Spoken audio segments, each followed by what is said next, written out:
Welcome to Indian Hollywood Fan, and this is a review and breakdown video for the first season of Star Wars The Bad Batch. Before getting started, if you're new to the channel, please subscribe the channel, like and share the videos.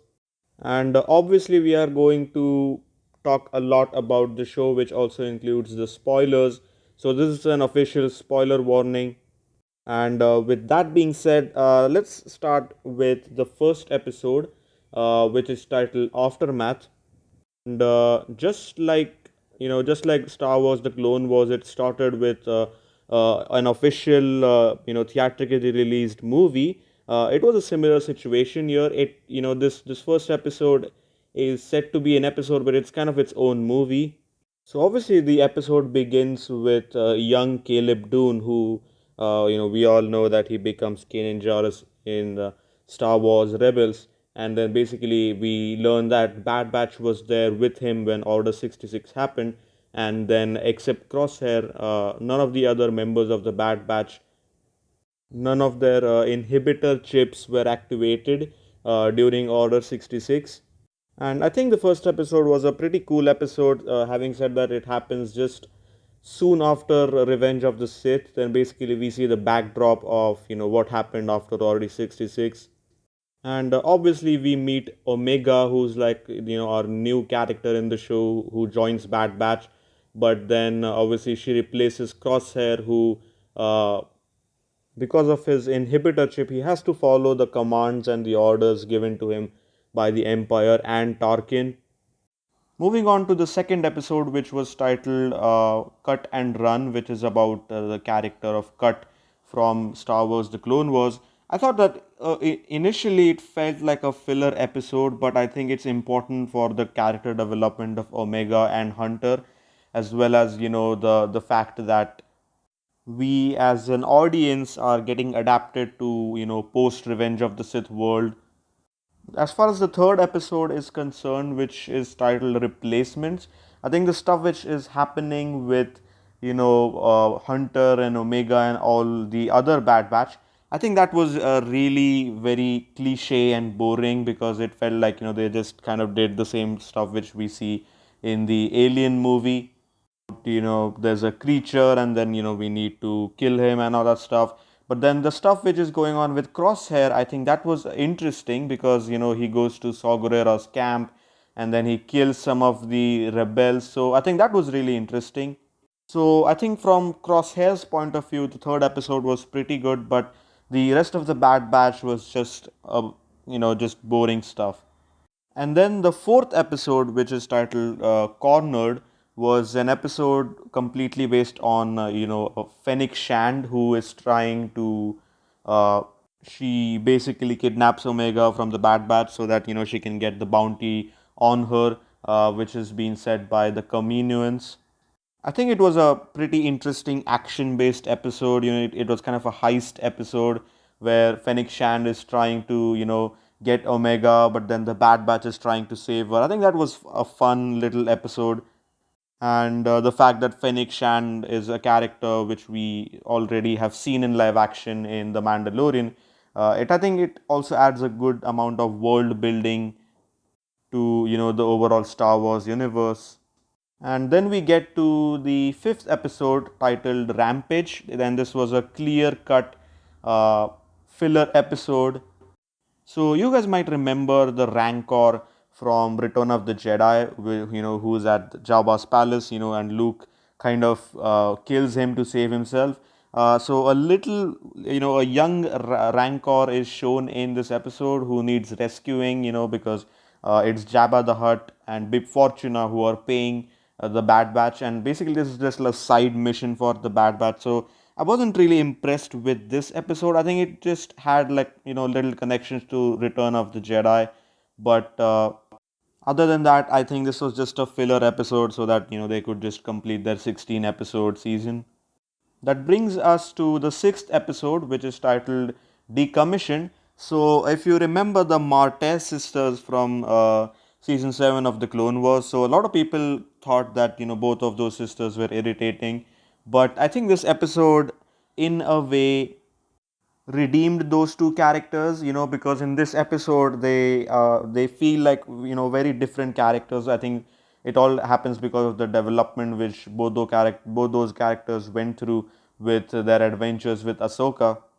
And this episode takes place at Han Solo's home planet Corellia.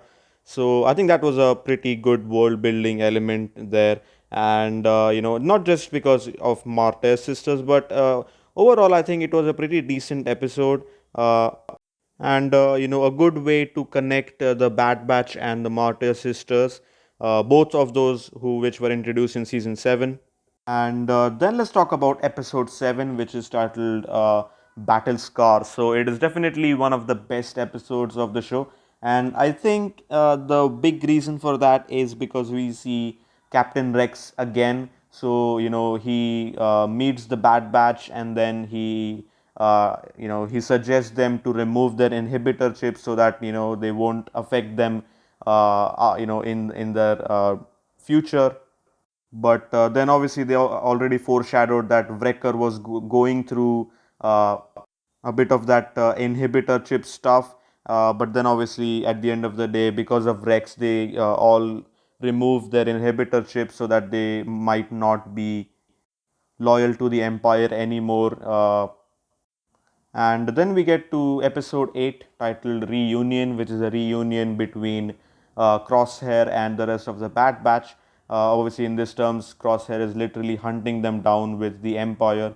I think this was kind of a filler episode. It was kind of an episode necessary for the show overall. I think it was necessary because it develops, Crosshair's character, it develops Hunter's character, and obviously by the end of the episode we get to see the return of Cad Bane. So I think in a way I kind of like the episode. And then coming to episode 9, Bounty Loss. So basically, the cliffhanger of the last episode was that Cad Bane gets hold of Omega and then he's taking her to Camino. But then obviously, this episode is about Bad Batch tracking Omega down and saving her from Cad Bane. But with all that said, we also get to see Fennec Shand. So we see a very interesting yet unexpected duel between Fennec Shand and Cad Bane, and I think that was one of the best things of this season. I really enjoyed that fight. But the sad thing was that both those characters never really appeared after that in the show. Maybe they might appear in the second season. And then we get to another disappointing episode, which was episode 10, Common Ground, which was about a separatist leader who's now his planet is under imperial occupation, but then he's trying to go away. He's trying to get himself to exile so that he can fight for his planet afterwards. So this is just a rescue mission, just another filler episode, and I don't think it added anything to the show or to the season at all. And then the next two episodes were actually one of my favorite episodes, which was about Ryloth and Hera Syndulla. And obviously, there are a lot of connections to Rebels. We get to see Chopper again, so I really like Chopper from Rebels.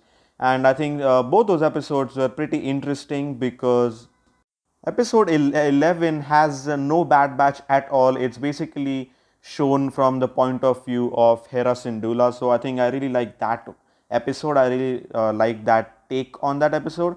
And then obviously the next episode was Rescue on Ryloth, which was a kind of a Bad Batch rescue episode. And I think that was also pretty interesting. And Captain Hauser, who is loyal to the Syndullas, I think that was a really good thing that the clones are not really like they're just not following the Empire blindly. They have their own mind. So I think I really like those little things about that 2 episode arc about Ryloth. And then we had another disappointing filler episode, which was episode number 13, Infested. And it was, yeah, I don't even want to talk about it because I think it just added nothing to the season whatsoever. Maybe a little bit of character development for Omega, but nothing other than that. Episode 14, which is titled War Mantle, was a pretty interesting episode, obviously, because we get to see Gregor again, and obviously we know that we get to see him in Rebels. So it was just like a traditional Bad Batch rescue operation, but in this case, because it's Gregor, and because this episode adds a lot of information which we probably did not have before. about the clones, the clones being replaced by, the stormtroopers because they are cheaper and all that stuff. So I think all those things were pretty interesting. So I am going to talk about the 2 episode finale in a later video. So this was my review and breakdown of the first season. Obviously, we're going to get the last 2 episodes. So thanks for watching. Don't forget to like, share, and subscribe the channel.